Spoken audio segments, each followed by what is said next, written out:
¿Qué tal amigos y amigas de Político LATAM? Bienvenidos a una emisión más de La Entrevista, un espacio para la reflexión de los grandes asuntos nacionales de nuestra querida América Hispana.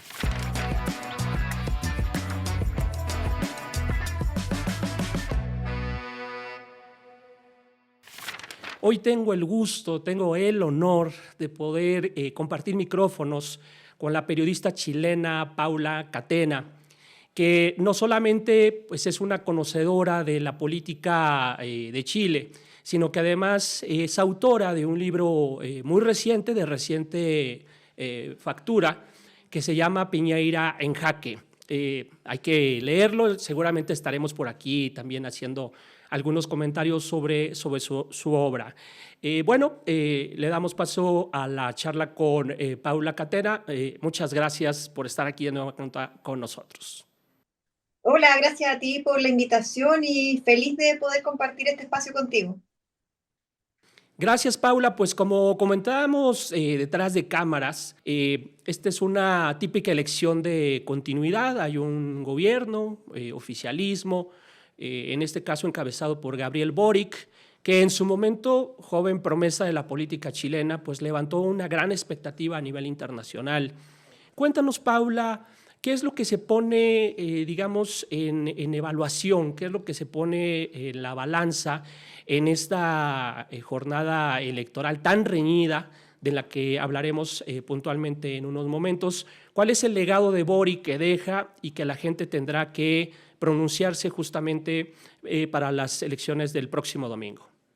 Bueno, ahora lo que está en juego, como tú dices, son las elecciones este domingo y claro, ella es la carta que representa la continuidad de la actual administración y se va a enfrentar, ¿cierto?, a este candidato de derecha que se llama José Antonio Kast, que es del Partido Republicano y quien, por cierto, es su tercera carrera por llegar a la moneda. Y en este sentido, claro, uno de los factores importantes o que ha pesado en esta recta final de campaña justamente tiene que ver con estar asociado o no al gobierno. El presidente Gabriel Boric goza o ha gozado más o menos de un porcentaje de aprobación constante que fluctúa entre el 25 y el 30%, ¿cierto?, de acuerdo a los distintos sondeos de opinión. Esa ha sido su base de apoyo constante, que si bien, digamos, no es sobresaliente, ha logrado mantenerse en ese rango de porcentaje, lo que sin duda termina siendo una carga para la carta Janet Jara, que quiere ser de continuidad porque hay bastante cuestionamiento, ¿cierto?, a esta administración o tiene un flanco abierto respecto de todo lo que ha sido el manejo de seguridad. Eso ha sido una de las principales críticas que ha tenido que enfrentar este gobierno del presidente Gabriel Boric.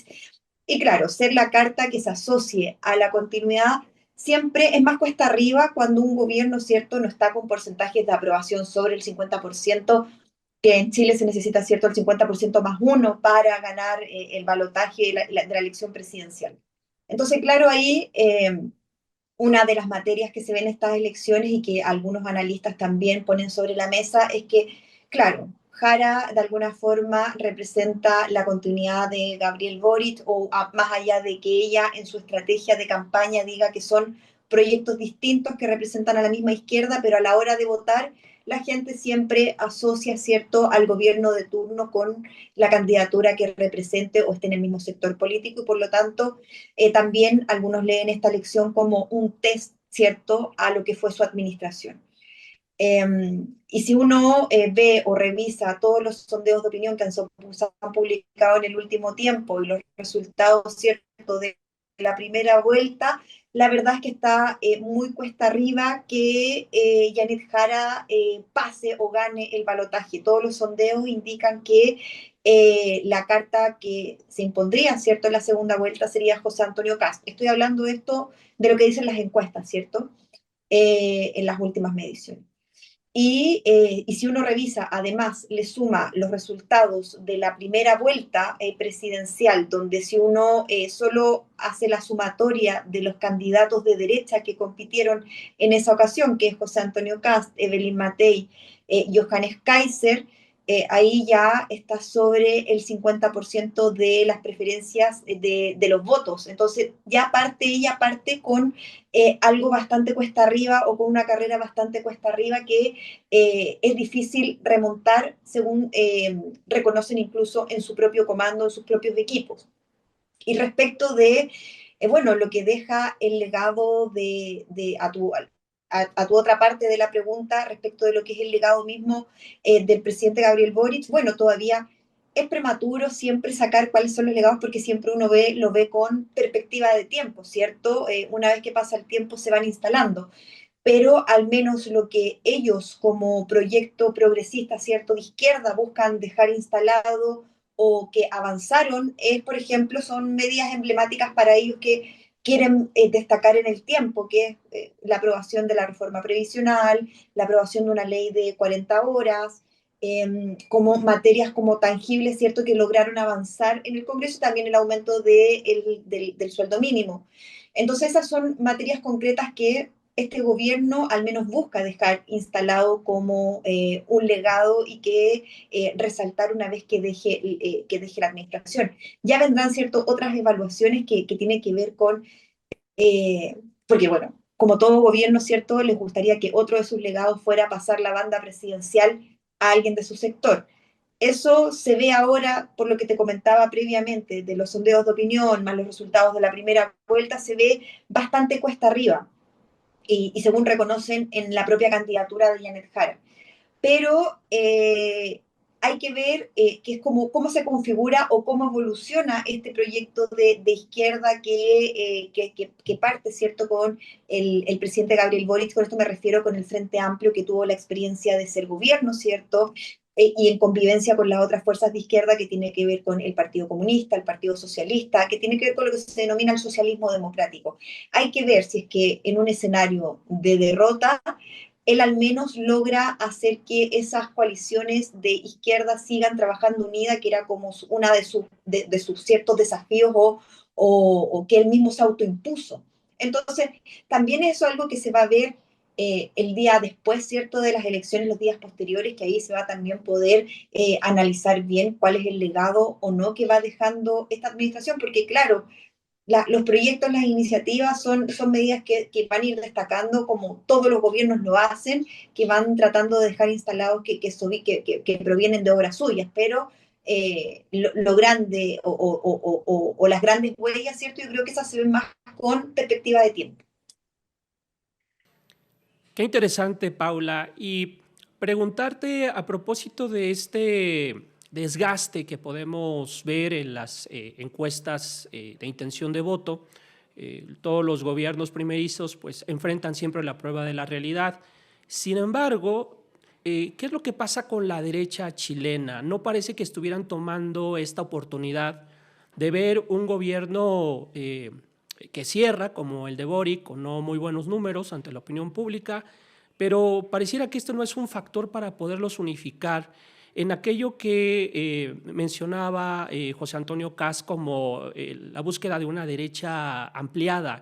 ¿Qué está pasando con la derecha en Chile? ¿Por qué no hay como los incentivos para crear una gran coalición que, como tú mencionabas, pues les da más del 50% de los votos, suponiendo que todos decidieran declinar a favor del candidato hoy, uno de los dos punteros, José Antonio Kast? Bueno, la derecha ahí vive su propio lío interno, ¿cierto? Su propio drama interno. A diferencia de las campañas anteriores de José Antonio, porque hay que decir como contexto que la derecha de José Antonio Kast, ¿cierto?, la derecha del Partido Republicano, representa una derecha que es considerada más radical, ¿cierto? Y ahí, según distintas interpretaciones que tienen que ver ya, que son, ¿cierto?, más académicos y se califican como ultraderecha, radical, ahí depende del académico dónde se ubique, ¿cierto?, la derecha de José Antonio Kast, pero por lo pronto sí significa una derecha que es más conservadora, que está más a la derecha que esta derecha tradicional, que sí llegó a ser gobierno en dos oportunidades en Chile de la mano de Sebastián Piñera, me estoy refiriendo a la UDI, a Renovación Nacional, y ahí ellos tienen su propia disputa, ¿cierto? Y por eso, respondiendo a tu pregunta, ¿por qué ha sido más difícil, ¿cierto?, lograr que cuaje en una gran coalición? tiene que ver con eso, porque son derechas que se están disputando de alguna forma lo que se denomina como la batalla ideológica en el sector y la hegemonía de la derecha, finalmente.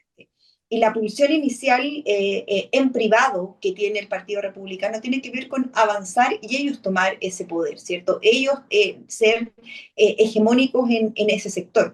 Y si uno revisa hacia atrás cómo había sido la campaña, porque esta es tercera vez que José Antonio Kast se postula a la moneda y su campaña de 2021 es muy distinta a esta campaña de ahora. La campaña de 2021 él levantó banderas que fueron consideradas mucho más conservadoras y que abrían flanco en el sector, como por ejemplo estaba dispuesto en esa oportunidad a plantear públicamente que era posible retrotraer medidas como, no sé, el aborto en tres causales que hay en Chile, o en contra de ciertas iniciativas que ahora dividen mucho al sector. Banderas que ahora él no ha levantado en esta campaña presidencial justamente para evitar abrir flanco, porque sabe que al interior de la derecha hay distintas sensibilidades. Entonces él lo que ha hecho es instalar su discurso en dos grandes ejes que tiene que ver con seguridad y economía, apuntalar a que va a mejorar cierto, la situación económica del país, que eso es lo que plantea él en su relato, versus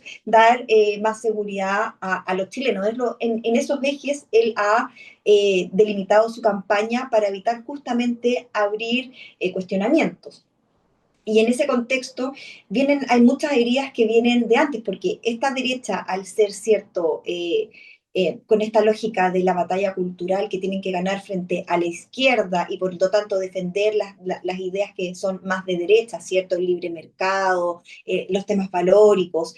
En eso ellos adoptaron un discurso muy confrontacional con esta derecha tradicional de Chile Vamos, tanto así que incluso la calificaban de la derechita cobarde. Y eso claramente generó muchas fricciones previas que ahora, si bien en esta campaña, a diferencia de la 2021, que sí costó, porque José Antonio Kast en 2021 él también pasa a la segunda vuelta y se enfrenta con el actual presidente Gabriel Boric, lo cierto es que ahí la derecha le costó mucho apoyarlo en segunda vuelta presidencial. Hubo mucho más ruido y divisiones y cuestionamientos para embarcarse en esa candidatura. Ahora, en cambio, públicamente todos se alinearon rápidamente porque quieren que sí o sí gane el sector. Pero lo cierto es que en privado, de forma soterrada, todavía esas diferencias persisten y está esta lucha hegemónica por quién, de qué proyecto político finalmente el que sobrevive y el que tiene más, el que logra instalarse con más fuerza. Y ahí el ¿Quieres? partido, solo para cerrar la idea, y ahí el Partido Republicano gana terreno, no solo porque llevan ahora por segunda vez consecutiva a su candidato presidencial a la segunda vuelta, desplazando a la derecha tradicional de Chile Vamos, sino que también porque tienen un muy buen desempeño electoral en el Congreso. Ellos pasan a tener 31 parlamentarios solo el Partido Republicano, sin contar esta derecha también que forma parte de esta coalición, de este pacto parlamentario que tiene que ver con los libertarios de Johannes Kaiser, que es otro personaje o otro candidato presidencial que también se levantó en la primera vuelta y que también representa esta derecha, ¿cierto?, más dura, más conservadora o más pura, como dicen algunos en el sector respecto de esta derecha más tradicional. Entonces, en ese contexto todavía quedan muchas como heridas y tensiones internas que tienen que subsanar para avanzar a una eventual coalición. Déjame cerrar contigo con una reflexión final sobre lo que podríamos llamar el futuro de Chile. Todos nos quedamos con la idea de ese gran episodio histórico, la concertación, etcétera. Pero ahora parece, siguiendo lo que ha mencionado el propio Parisi, que tenemos una especie de política de las esquinas, donde todo el mundo quiere correrse hacia los extremos y parece que el centro político se ha dejado en el abandono. ¿Cuál es el futuro de Chile después del domingo? ¿Qué va a pasar con la sociedad? ¿Volverá la gran polarización que vimos en los años 70? ¿Cuál es tu perspectiva sobre esto que viene? Mira, yo creo que todavía es como muy anticipado para saber, porque por ejemplo, ahí se abren muchos escenarios, como tú decías, hubo un tiempo, ¿cierto? Estos ciclos de la concertación, ¿cierto? Que fue de los años 90 al 2010 y del 2010 en adelante hemos visto la alternancia, ¿cierto?, de los sectores políticos, que tiene que ver con, desde Bachelet en adelante, Bachelet Piñera, después nuevamente esta alternancia que hemos visto en el poder, Piñera, Gabriel Boric, y ahora probablemente, ¿cierto?, sea Boric, José Antonio Kast, si se cumplen los pronósticos, ¿cierto?, que dictan las encuestas. Entonces hay que ver si es que este ciclo que se abre, porque plantean algunos analistas y en las conversaciones que uno tiene, ¿cierto?, con los distintos políticos, que hay que ver si lo que se va a abrir ahora va a ser un ciclo, una ola que le va a favorecer, ¿cierto?, a la derecha y que podría abrirse un ciclo de gobiernos de derecha, lo que algunos creen que es muy prematuro todavía, o esto nuevamente tiene que ver con esta alternancia del poder o este péndulo que hemos ido viendo que se ha visto en los últimos años, que tiene que ver que el gobierno de turno ya no les gusta, bueno, se va la gente con otra opción. Y claro, ahí yo creo que lo más interesante que está pasando es cómo se ha ido desdibujando este centro político o más bien que desdibujándose se ha ido moviendo, ¿cierto?, hacia la derecha, al parecer. O sea, vemos sectores como un partido que está ahora está en disolución, pero que viene de un quiebre, una división que hubo en la democracia cristiana en Chile, que es Demócratas, por ejemplo, que termina apoyando ahora la candidatura de José Antonio Kast. Entonces hemos visto cómo sectores que provenían del centro han ido mutando, han ido apoyando a una candidatura que es de derecha. Eh, entonces, lo que pasa ahí es interesante ver si es que post elecciones este centro va a querer ser parte de un eventual gobierno de derecha, va a querer ubicarse desde la perspectiva de quizás ser una oposición constructiva o va a querer de nuevo rearmarse y que este centro político vuelva a tener cierta incidencia como si la tuvo en el pasado y ser una especie de bisagra, ¿cierto?, entre los sectores más de izquierda y los sectores más derecha que hasta ahora no les ha ido, no les ha ido bien con esta fórmula. Entonces, yo creo que los escenarios que se abren todavía es muy prematuro decir qué va a pasar, porque hay que ver también que no es menor, para ver qué tal, porque todo esto es, lo que te planteo es basándonos si es que las encuestas, ¿cierto?, se cumplen los pronósticos. Las encuestas en el pasado han fallado y bueno, eh, al final, como se dice, las elecciones hay que ver hasta el último voto, ¿cierto?, para después los resultados. Pero si el escenario fuera que gana la derecha, hay que ver con cuánto porcentaje gana. Si el porcentaje de diferencia también es muy amplio respecto de la candidatura de Janet Jara y el sector político de izquierda queda muy debilitado, el cómo se rearma también va a ser un tema a mirar si significa que este rearme va a significar que todas las fuerzas permanezcan unidas o que cada una tome su camino propio, también va a ser otro tema. ¿Qué pasa con el proyecto mismo del Frente Amplio y qué rol va a adquirir en ese momento el presidente, el actual presidente Gabriel Boric? ¿Va a asumir un rol de liderazgo o no? Él es una persona que es muy joven, ¿cierto? Va a dejar el poder con 40 años. Entonces tiene toda, uno podría decir, toda una carrera, ¿cierto?, política por delante. Hay que ver cómo y quién asume esos liderazgos en la izquierda en caso de salir derrotados. Y bueno, en la derecha hay que ver finalmente si, y ahí es donde va a estar el test a la gobernabilidad, porque el Partido Republicano nunca ha sido gobierno, ¿cierto? Si bien ahora se está apoyando de los partidos que sí lo han sido, como es la coalición de Chile Vamos, que es RN, la U y Evópoli, lo cierto es que la inexperiencia también advierten algunos, podría pasar la cuenta si no hacen las cosas bien, o sea, si es que no, si es que se toman decisiones que les puedan después pasar la cuenta, como por ejemplo le ocurrió al presidente Gabriel Boric a los inicios de su administración, que el hecho de no haber sido gobierno les termina pasando la cuenta, por ejemplo, en decisiones como cuando Isquia Siches, que era la ministra del Interior de la época, decide ir a la Araucanía Temucucuy, lo que era una zona donde se buscaba, cierto, la paz en la zona por el tema de el conflicto mapuche que había en la zona, y eso a decisión le termina pasando la cuenta en área de seguridad que hasta el día de hoy se la enrostra la derecha como sector político. Entonces, cómo tomen las decisiones también es relevante y si va a lograr o no armar una gran coalición de derecha o, o esos sectores de esta derecha más tradicional, que te digo que algunos dicen esta derecha más liberal o más social, plantean algunos, va a querer defender ese proyecto político y de alguna forma va a terminar friccionándose esta convivencia de estas distintos tipos de derecha. Entonces, yo creo que todavía los escenarios están muy abiertos para saber por dónde va a decantar, pero sin duda hay que ir viendo paso a paso. Paula Catena, autora de Piñeira en Jaque, periodista chilena, muchísimas gracias por estos minutos, por intercambiar micrófonos desde Chile. Te mandamos un fuerte abrazo desde Político Latam. Muchísimas gracias. Muchas gracias a ti.